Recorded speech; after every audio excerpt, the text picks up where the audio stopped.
Nancy is a guard's daughter. She was working on Skarloey with some polish and a rag. Wake up, lazy bones, she said surlily. Your brass is filthy. Aren't you ashamed?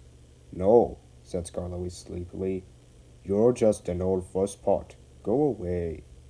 She tickled his nose. Reneus comes home tomorrow. Don't you want to look nice?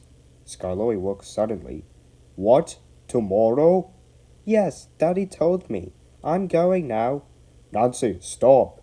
Do I really look nice? Please polish me again. There's a good kind girl. Now who's an old fusspot? Laughed Nancy. She gave him another rub, then climbed down.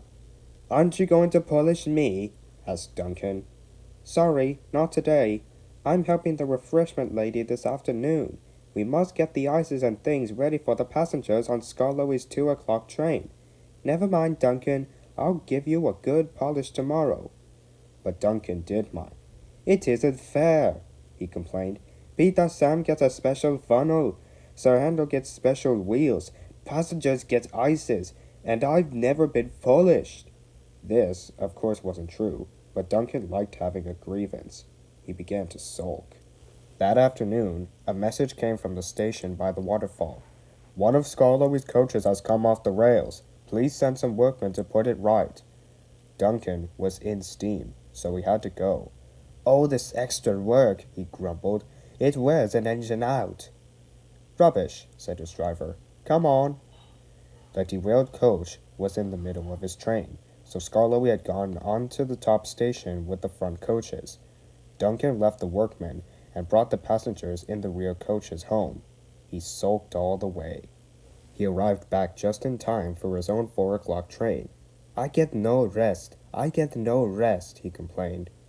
He was sulky and short of steam, so his driver waited a few minutes in the hope of raising more, but Duncan wouldn't try. We can't keep the passengers waiting any longer, his driver said at last. You always think about passengers, muttered Duncan crossly, and never about me. I'm never even polished. I'm overworked, and I won't stand it. He grumbled away, brooding over his wrongs. Duncan made heavy weather of the journey, but at last they reached the viaduct. This is long, high, and narrow. No one can walk on it when a train is there. Come on, Duncan, said his driver. One more effort, and you'll have a rest and drink in the station. Keep your old station, said Duncan rudely. I'm staying here. He did too. He stopped his train right on the viaduct, and nothing his driver or fireman could do would make him move another yard. Skarloey came from the top station to haul Duncan and his train to the platform. The passengers were very cross. They burst out of the train and told the drivers, the firemen, and the guard what a bad railway it was. Skarloey had to pull the train to the top station, too. Duncan wouldn't even try. The thin controller was waiting at the shed for Duncan that evening. He spoke to him severely, but Duncan still stayed sulky. He muttered to himself, No polish, no passengers, in an obstinate sort of voice.